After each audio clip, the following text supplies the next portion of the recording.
If you are doing any work or doing something big in your life, and you have various questions and thoughts in your mind, and then you think about whether to do the work or not, then you can listen to this story once.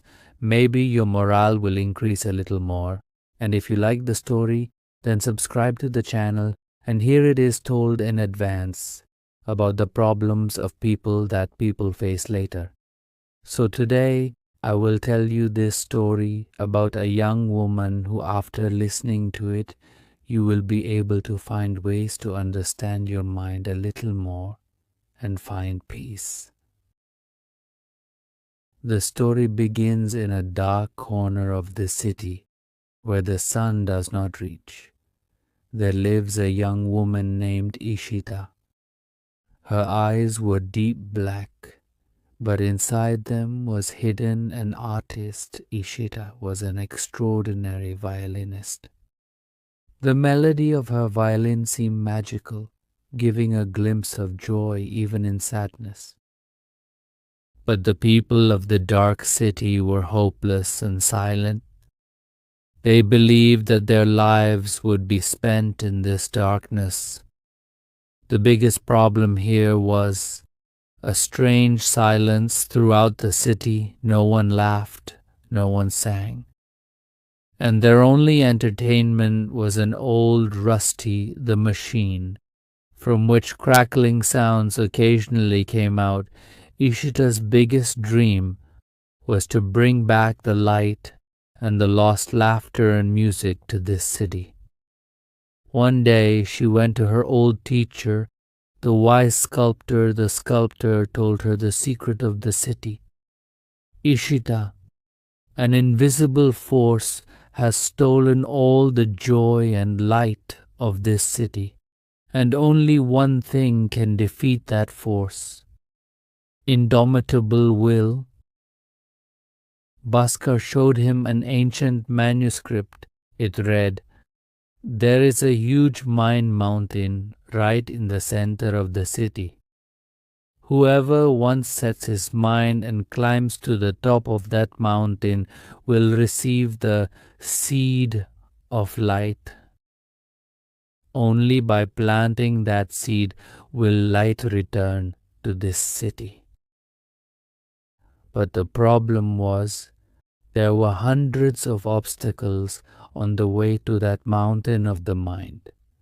The pit of doubt, the fog of fear, and the most terrifying of all, the wall of disbelief. Once one sets foot on this path, one never returns. Can Ishita make the impossible possible? Is it possible for her to reach the top of this mountain alone? Part 2. Promises and Journeys. The next morning, when everyone in the town was fast asleep, Ishita set off for Mampahat with her beloved violin and a little food. The townspeople laughed at her madness. "This is impossible." "You can't do it. Come back." Such words of despair were coming from all around Ilfail. "Your dreams." But only one word rang in Ishita's ears. Once you set your mind to it, nothing is impossible. First came the pit of doubt. The pit was so deep that its bottom could not be seen. Ishita's mind said, "You are an ordinary violinist. This task is impossible for you." Her feet were stopping. But then he played a sad tune on his violin. In that tune was his lost smile and his intense longing for light. The power of the tune helped him jump across the hole in one leap. Then came the fog of fear. In this fog he felt alone. His violin had been stolen, and he would be lost in the darkness forever. He closed his eyes. He thought to himself, "Fear is not my friend. It is my strength. My dreams are bigger than this." He forced himself to play an encouraging song. The fog began to thin as he listened to the song. The most difficult obstacle was the wall of disbelief. This wall was made of stone and despair. From the wall came whispering voices, "You are worthless. You will fail. Your dreams are like those of a fool." Ishita did not hit the wall. She played a melody on her violin that carried the strongest promise from her heart. The melody was perfect, confident, and full of love. With the vibration of that melody, the wall of disbelief slowly began to crack. Even if the wall is broken, is there a more formidable obstacle waiting ahead? Breaking through the wall, Ishita reached the top of the mountain of the mind. The peak was strangely peaceful, and in the middle of it was a small stage. A clear crystal box was placed on the stage, and inside it was the desired seed of light. Ishita took the seed in her hand. As soon as she took the seed in her hand, a glimmer of soft light spread from it. Taking the seed in her hand, she felt, this seed is nothing more. It is a symbol of hope and promise of success. He immediately came down from the mountain. When he returned to the dark city, everyone was surprised. They didn't even think that he could return. Ishita went right to the middle of the city, knelt down, dug up the ground, and planted the seed of light. In a moment, an intense but gentle ray of light pierced the sky and descended. As soon as the light touched, all the silence of the city was broken. People began to laugh excitedly, shaking off their long-standing fatigue and disappointment. When Ishita broke through the wall of disbelief and moved forward, she saw that the path leading to the summit had split into two. Right path, easy. This path was smooth, decorated with flowers and softly lit. A signboard read, "Peace guaranteed with little effort." Left path, difficult.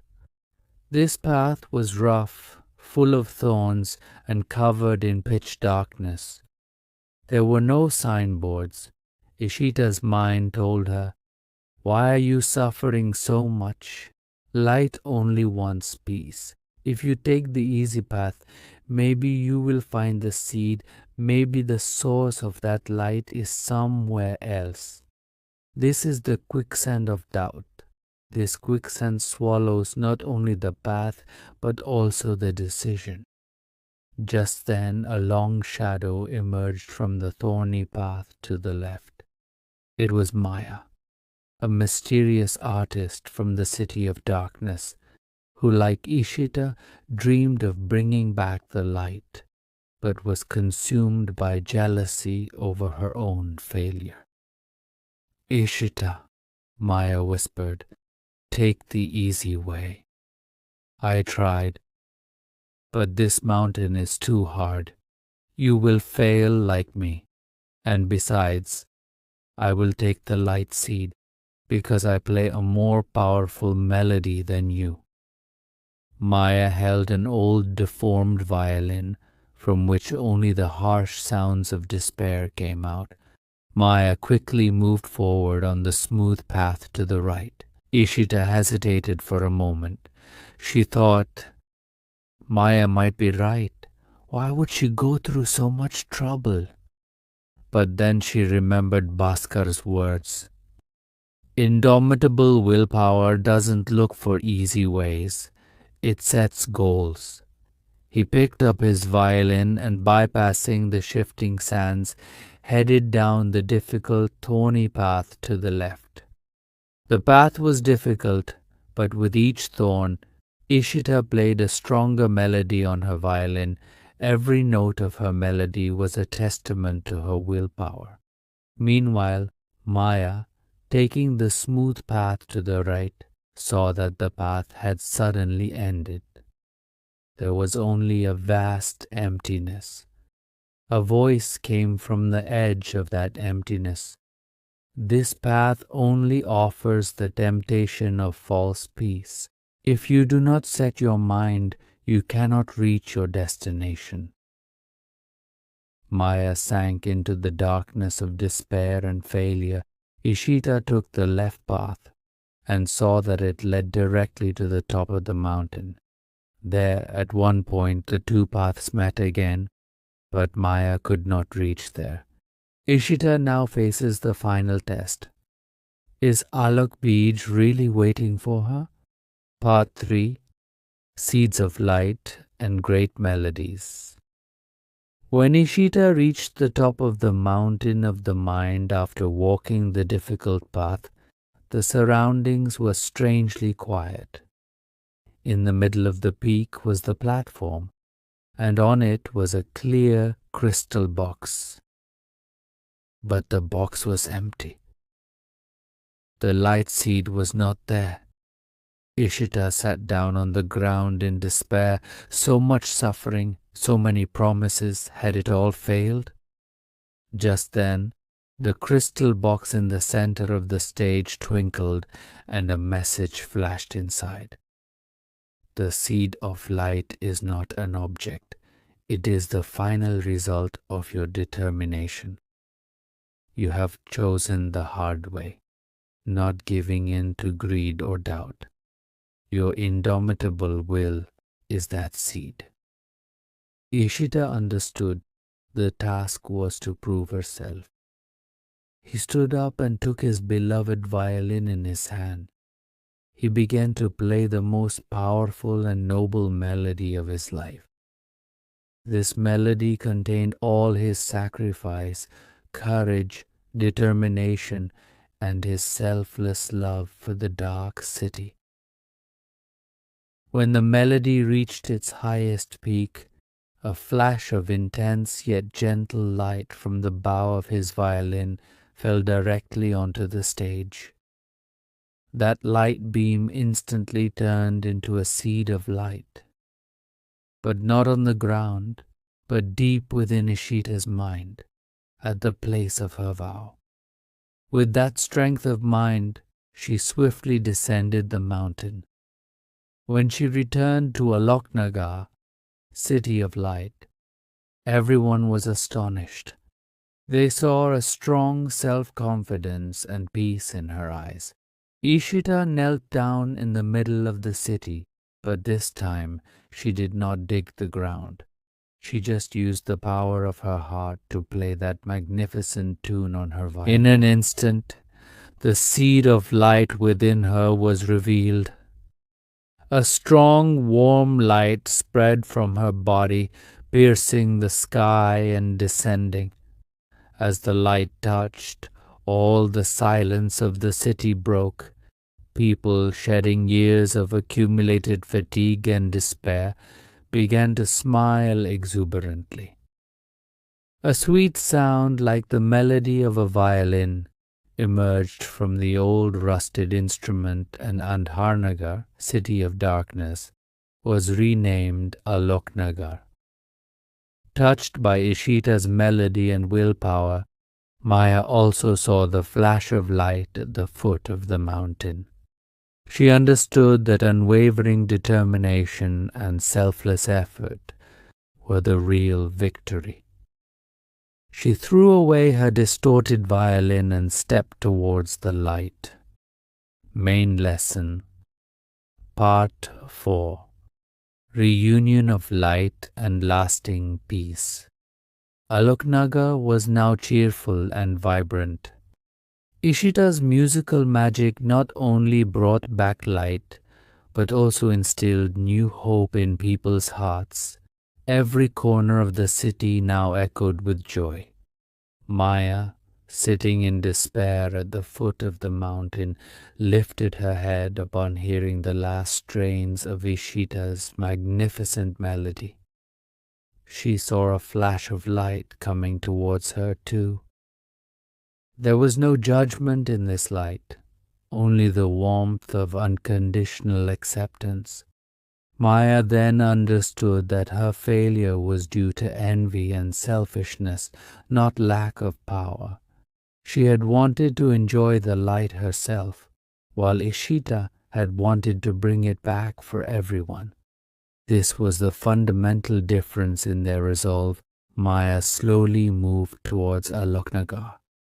When she reached the city center, she saw Ishita standing with her violin, surrounded by countless people immersed in joy. Maya bowed her head in shame before Ishita. Ishita, her voice trembled.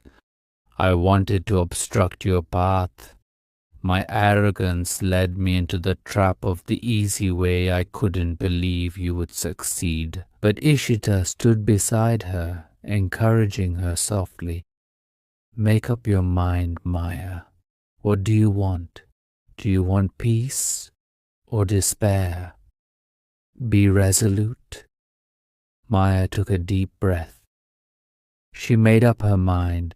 She wanted to be a part of the city's joy. She began to play. This time, her melody was a mix of remorse, liberation, and a new beginning. That tune complemented Ishita's melody, further solidifying the peace of Aloknagar. Maya and Ishita, two artists, bearers of two resolves, began to play together. That harmony proved that once one makes up their mind, not only does personal success come, but it also inspires others to emerge from their darkness, and in that collective resolve, peace and joy become eternal. Aloknagar achieved lasting peace, where no one is alone anymore, and everyone believes once one makes up their mind, not only is nothing impossible, but the light of that resolve also illuminates the lives of others. The story is now completely finished. Has this story met your expectations?